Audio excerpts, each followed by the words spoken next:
ኢዳን ኮኔል የተባለ የወቅቱ ወጣት አሜሪካዊ ምስጢራዊ ሰው ነው። የኤርትራን ከኢትዮጵያ የመገንጠል ሂደት እነርሱ የነፃነት ትግል ብለው የሚጠሩትን ከስር ከመሰረቱ ጀምሮ ራሳቸው ፈጣሪዎቹና ተዋናዮቹ የሰጡትን ምስክርነት በታሪክ ተወዳዳሪ በማይገኝለት የኢትዮጵያ የውድቀትና የውድመት አፋፍ ላይ በቦታው ተገኝቶ በጦርነት እሳቶች መሃል ተሽሎክልኮ ከሻዕቢያና ከሌሎች የኤርትራ ታጣቂ ግንባሮች ጋር ባሳለፋቸው ወቅቶች ያያቸውን የታዘባቸውንና የሰማቸውን ነገሮች ሁሉ አንድም ሳይቀር ልቅም አድርጎ ለታሪክ መታሰቢያ ያኖረበት መጽሐፍ ነው። አዲስ ታሪካቸውን ለማጻፍና ለማያውቃቸው የዓለም ሕዝብ ለማስተዋወቅ ያለሙት የኤርትራ ነፃ አውጪዎች ይህን መጽሐፍ በደራሲው ተጽፎ እንዲወጣላቸው ከ60ዎቹ ጀምረው የመገንጠል ጉዟቸውን በድል እስካጠናቀቁበት እስከ 80ዎቹ ድረስ ያደረጉት የታሪክ፣ የገንዘብ፣ የቁሳቁስና ለደራሲው ሁኔታዎችን የማመቻቸት እገዛ ሁሉ በከንቱ የቀረም አይመስልም። ደራሲው የመጽሐፉን መታሰቢያነት ለነፃነታቸው ሲዋጉ ለተሰዉት የኤርትራ ወንዶችና ሴቶች ልጆች ይሁንልኝ ሲል ባደራ ያስረክባቸዋል። ደራሲው መጽሐፉ ተጀምሮ እስኪጨረስ ጠላት እያለ የሚናገረው እኛን ኢትዮጵያውያንንና የኢትዮጵያን መንግሥት ሰራዊቶችን ነው። የአንድ ወገን አርበኝነቱና ውግንናው ለጉድ ነው። በተዋጊዎቹ ከኢትዮጵያ ሕዝብ ላይ በየዕለቱ ስለሚረግፉት እልቆ መሳፍርት የሌላቸው ንብረቶች፣ የጦር መሳሪያዎች፣ የጤና፣ የምግብ፣ የመሠረተ ልማት ቁሳቁሶች ሁሉ ደራሲው ያለው የጀብደኝነትና የድጋፍ አተያይ እጅግ ይገርማል። የገንጣዮችን ስርቆት፣ ግድያ፣ ዝርፊያ፣ እገታና ደም መፋሰስ ሁሉ ደራሲው እንደተለመደ የዕለት ተዕለት የነፃነት ትግል ግብዓት ነው የቆጠረውም። ከአንድ ሰላም ከሰፈነበት የምዕራቡ ዓለም ከአሜሪካ ምንም እንኳ የቱንም ያህል የአንድ ወገን ተልዕኮ አንግቦ ቢመጣ እንዴት እነዚህን ነገሮች እንደቀላል የፍጆታ ዕቃዎች ሽመታ እንደቆጠራቸው ሲታይ አንባቢን ማስገረሙ አይቀርም። ደራሲው በአካል የተገኘባቸውን የጦርነት ውሎዎችና ለረጅም ጉዞ የታለሙ የጦር ዝግጅቶች እንዲሁም እንቅስቃሴዎች ከአፋ እስከ ናቅፋ፣ ከከረን እስከ ተሰነይ፣ ከአፋ ቤት እስከ አዲ ቋላ፣ ከአስመራ እስከ ምጽዋ፣ ከባርካ እስከ ከሰላ፣ ከባሪንቱ እስከ ሰናይት፣ ከአቆርዳት እስከ አሰብ፣ ከዴካማሪ እስከ ሄርጊጎ፣ ከቆላ እስከ ደጋ ያለውን ረጅሙን የክህደትና የሸፍጥ የጭቆናና የስቃይ የዝርፊያና የደም መፋሰስ የነፃነትና ሀገር የመገንጠል ታሪክ አንድም ሳይቀር በመጽሐፉ መዝግቦ አኑሮታል። ደራሲው ለመጀመሪያ ጊዜ በ1967 ላይ አዲስ አበባ መጥቶ በጭነት መኪና በአውቶቡስ ተሳፍሮ ወደ ትግራይ ያቀናበት መንገድ መቀሌን፣ አድዋን፣ አዲግራትን፣ ዛላምበሳን፣ ራማን አልፎ ወደ አስመራ የገባበት መንገድ አስመራ ላይ የገጠመው ልክ የበዓሉ ግርማን የኦሮማይ ገጸ ባህሪ ፊያመታ ጌላይን የመሰለች ነቢያት የተባለች እውነተኛ የሻዕቢያ ምስጢራዊ አስገዳይ ስኳድ አባል እስራኤል ሀገር የሰለጠነውን የኢትዮጵያ ጦር ሰራዊት አዛዥ ኮሎኔል ቢሻውን ለወራት በውበቷ አማላና አጥምዳ በመጨረሻ አስመራ ዳውንታውን በሚገኘው ከባቢ ባር በራፍ ላይ እንዴት ለሻዕቢያ የከተማ ገዳይ ኮማንዶዎች ጥይት አሳልፋ እንደሰጠችው ያየውን የሰማውን እማኝነት ያስቀምጥልናል። ደራሲው ከባሉ ቅድሚያ ፊያሜታን በአካል የተወነችና ሻዕቢያዊ ግዳጇን በብቃት የተወጣች ይቺ አደገኛ ሴት ኢትዮጵያዊን የደህንነት ሹም ኮሎኔል ቢሻውን በአስመራ ባስገደለች በዓመቱ በኤርትራ ሳህለ በረሃዎች በተቀላቀለችበት የሻዕቢያ የትግል አምባ አግኝቷት ስለተፈጠረው ጉዳይ ቢጠይቃት ለመናገር ፈቃደኛ እንዳልሆነችለት፣ ነገር ግን ለኤርትራ መገንጠል 2 ዓመት ሲቀረው ሌላ ኢንግቦርግ ኤልያስን የተባለ ደራሲ ኖርዌይ ውስጥ አግኝቷት ያደረገላትን ሙሉ ቃለ መጠይቅ እንዳገኘው ገልጾ ዝርዝር ታሪኳን ያወጋናል። ኮሎኔል ቢሻው በኤርትራ ነፃነት ግንባር ገና ሻዕቢያ ሳይመሰረት በነበረው ስኳዶች ከተገደለ በኋላም በአስመራው ዳውንታውን ላይ ስለወረደው የጅምላ የበቀል ግድያና እልቂትም ይተርክልናል።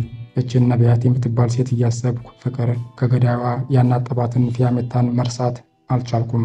ምናልባት ኋላ በቀይ ኮከብ ዘመቻ በዓሉ ግርማ የጻፈልን የፊያሜታ የተቀባባ ታሪክ የዚህች የነቢያት እውነተኛ ታሪክ ይሆን የሚል ቅዠት የመሰለ የድርሰትና የእውኑ ዓለም ግጥምጥሞሽ ሐሳብ በጨረፍታ ዳሱኝ ሄደም።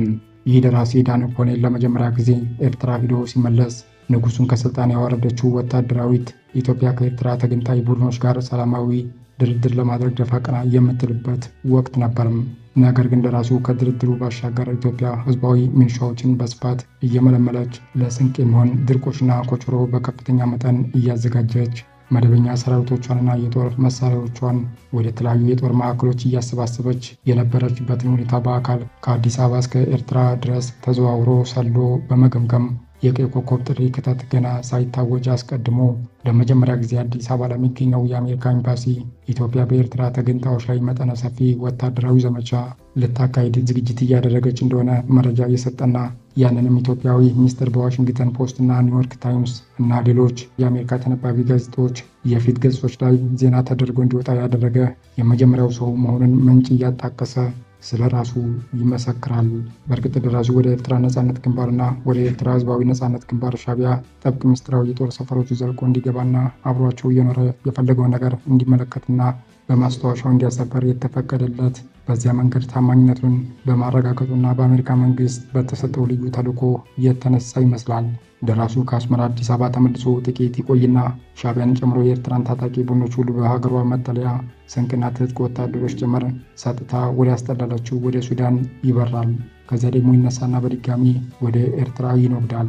ይህን በቀዳማዊ ኃይለሥላሴ ንጉሠ ነገሥት መንግስት ዘመን እንደ አውሮፓውያን አቆጣጠር በ1952 ዓ.ም በተባበሩት መንግስታት ድርጅት ጠቅላላ ጉባኤ ውሳኔ ቁጥር 390 አማካኝነት ኢትዮጵያና ኤርትራ በፌዴሬሽን እንዲዋሃዱ ከተወሰነበት ጊዜ ጀምሮ የተከናወነውን በኢትዮጵያ ላይ የማሸመቅ ታሪክ በኤርትራ ተገንጣዮች ወገን በመሆን የተጻፈውን የሰቆቃ ታሪክ ከመጽሐፉ እያነበብኩ አሁንም ሺህ ጊዜ መላልሶ እየደጋገመ የሚመጣብኝ ሀሳብ የዚች ኢትዮጵያ የሚሏት አፍሪካዊት የነጻነት ምድር ላይ ከሩቅም ከቅርብም የተሰለፈባት የጠላት ማዕት ነው።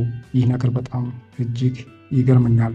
ቻይና ኢሳያስና ተገንጣይ ጓዶቹን እንዴት ባለ መልኩ አሰልጥናና አስታጥቃ በኢትዮጵያ ላይ እንዳሰማራቻቸው ይነግረናል ደራሲውም።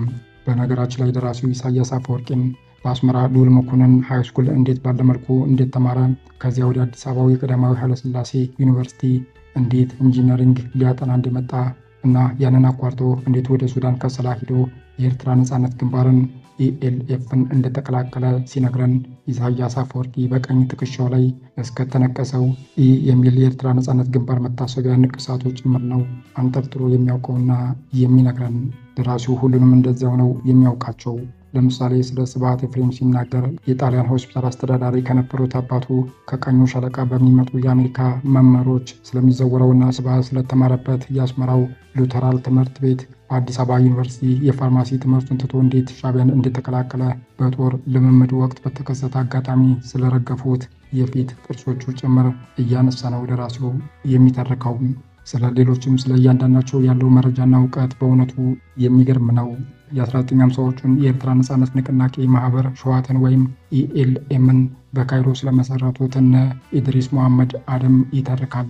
የቀድሞው የኤርትራ ሙስሊም ሊግ መስራች እንድሪስ ሐሚድ አውቴ እንዴት አድርጎ የኤርትራ ነጻነት ግንባርን ኢኤልኤፍ እንደመሰረተ፣ እንዴት ሱዳን 9 የታጠቁ ወታደራዊ መኮንኖቿንና ወታደሮቿን ለነጻነት ግንባሩ እንደሰጠች፣ እንድሪስ ሐሚድ አውቴ ሲሞት እርሱን ተክቶ የኤርትራ ነጻነት ግንባርን ስለመራውና በቅጽል ስሙ አቡ ጣያራ እየተባለ ስለሚጠራው የኤርትራ ነጻ አውጪ መሪ ሱዳናዊው የጦር መኮንን መሐመድ ኦመር አብደላ ታሪክ ልክ እንደ ቆሎ ጓደኛቸው ነው። እያንዳንዷን ዝርዝር ነገራቸውን ከታሪኩ ተዋናዮች አንደበት ተቀብሎ መርምሮ አጥንቶ ከሽኖ የሚያቀርብልን ይህ ደራሲ በምጽዋ ጠረፋማ አካባቢ በአስተማሪነት ሲያገለግል ስለነበረውና የኤርትራ ነጻነት ግንባር መሪ የኤርትራን የመገንጠል እንቅስቃሴ ከአረብ ሀገራት ጋር ስላስተሳሰረው የሻዕቢያና የሌሎች ጸረ ኢትዮጵያ ኃይሎች ዋነኛ አስተባባሪና የውጭ ግንኙነት ሰው ስለነበረው ኦስማን ሳሌ ሳቤም ደጋግሞ ነው የሚነግረን።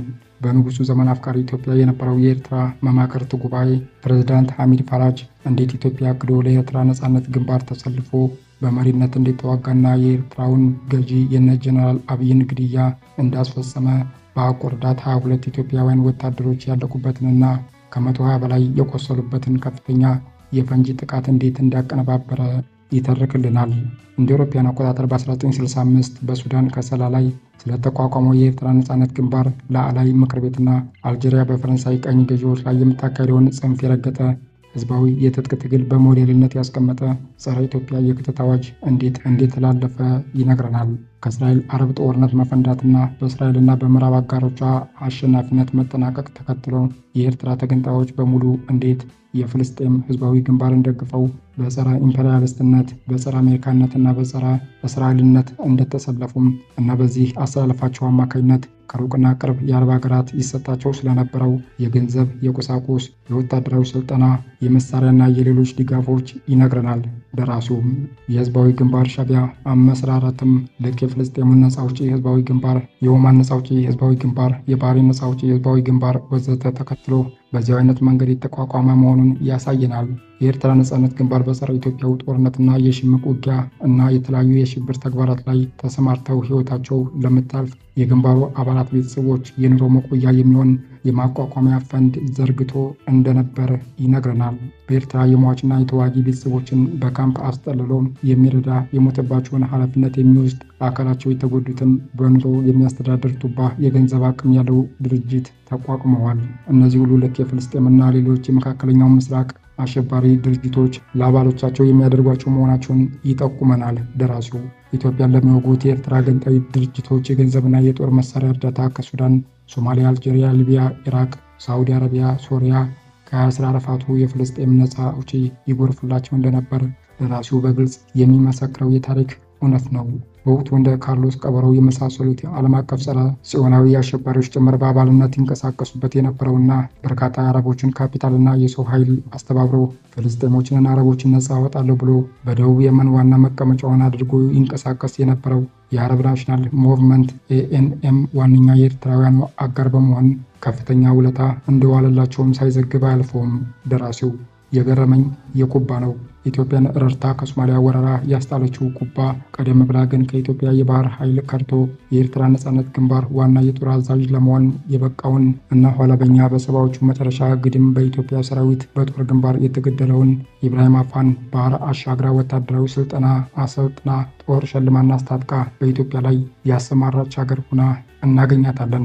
የቻይናማ የጉድ ነው። በካይሮ የሃይስኩል ትምህርቱን ጨርሶ የሁለተኛ ዓመት የአርኪቴክቸርና ማትማቲክስ የኮሌጅ ትምህርቱን አቋርጦ ኢኤልኤፍን የተቀላቀለውና ኋላ የሻዕቢያ ዋና ጸሐፊ የነበረውን ሮመዳን መሐመድ ኑርን እና ምክትል ዋና ጸሐፊውን ኢሳያስ አፈወርቂን ደግሞ ወደ ሀገሯ ወስዳ ሰልጥናና አስታጥቃ የላከችብን ቻይና ነበረችም። ረመዳን በሶሪያም ሄዶ ተመሳሳይ ወታደራዊ ስልጠናዎችን ወስዶ የተመለሰ እጅግ አደገኛ ጸረ ኢትዮጵያ ሸማቂ ነበረም። ሌሎችንም ብዙዎችን አሰልጥናብናለች ቻይና። ይህን ለመቀልበስ ኋላ ባለቀ ሰዓት ጃንሆይ ቻይና ድረስ ሂደው ማኦን መለማመጥና የዲፕሎማሲ ግንኙነትን ለመመስረት ተገደው እንደነበር ደራሲው ባይነግረንም የምናስታውሰው የኢትዮጵያችን ታሪክ ነው። የሻዕቢያ የውጭ ግንኙነት ኃላፊ የነበረውን አልአሚን መሐመድ ሰይድን ደግሞ ሀገሯ ወስዳ ለ6 ወራት ወታደራዊ ስልጠና ሰጥታ በኢትዮጵያ ላይ ያሰማራችው ሶሪያ ነበረችም። ሳዑዲም አሰልጥነዋለችም። ከነጻነት በኋላ የኤርትራ የሀገር ውስጥ ጉዳይ ሚኒስትር የነበረው አሊ ሰይድ አብደላ የሻዕቢያ የፖለቲካ ክንፍ ኃላፊ የነበረው እና ከተገነጠሉ በኋላ የኢኮኖሚ ትብብርና ልማት ሚኒስትር የሆነው ኃይሌ ወልደ ትንሳኤ ኮማንዶዎችን እየመራ አስመራንና ምጽዋን ሊቆጣጠር ተቃርቦ የነበረው ደፋርና ጀብደኛ የሻዕቢያ የጦር መሪ እና ኤርሚያስ ደበሳይ በኢትዮጵያ መንግስት ላይ የተካሄደውን የመጨረሻ ወታደራዊ ዘመቻዎች የመሩትን መስፍን ሀጎስ እና በቅጽል ስሙ ሸሪፎ እየተባለ የሚጠራው እና የኤርትራ የውጭ ጉዳይ ሚኒስትር የተደረገው ማህሙድ አህመድ ማህሙድ ከነዚህ መካከል ይገኙበታል። የግራ ዘመም አፍቃሪ ሶቪየት የሊበር ፓርቲ የመሰረቱትና የኤርትራ ነጻነት ግንባርን የተቀላቀሉት እነ ባዜን ያሲን፣ አብደላ ሱሌማን፣ ኢብራሂም ቶቴልና በቃ ዘመን የኤርትራ የመጀመሪያ ገዢ የነበሩት የተድላ ባይሩ ልጅ ሂሩ ተድላ ወዘተ በተለያዩ የአረብና ሶሻሊስት ሀገራት እየሄዱ ኢትዮጵያን የሚወጉበትን የወታደራዊ ስልጠና፣ የፋይናንሻል፣ የሎጂስቲክ እና ሌሎች እርዳታዎችን ያገኙ የሻዕቢያ የቁርጥ ቀን ሰዎች ናቸው። ኋላ አንዳንዶቹ በባህር ማዶ ሆነው የኤርትራን የመገንጠል እንቅስቃሴ በዓለም ሀገራት በማስተባበር የተሰማሩ ነበሩም። የዚህ መጽሐፍ ደራሲ ዳን ኮኔል ከሚነግረን ነገሮች የማይዘነጋው የሰሜን አሜሪካ ተማሪዎች ህብረት ጉዳይ ነው። የሰሜን አሜሪካ የኤርትራ ነጻነት ደጋፊዎች ማህበር ይባል የነበረው ስሙን ቀይሮ በሰሜን አሜሪካ የኤርትራ ተማሪዎች ማህበር በመሰኘት እንቅስቃሴውን የቀጠለ የፕሮፓጋንዳና ድጋፍ ማሰባሰቢያ ማህበር ነው። በጣም የገረመኝ ነገር ይህንን ማህበር በመደገፍ በሰሜን አሜሪካ የኢትዮጵያ ተማሪዎች ህብረት አማካኝነት ይወጡ የነበሩት ጸረ ኢትዮጵያና አፍቃሪ ተገንጣይ ጽሑፎች ናቸው።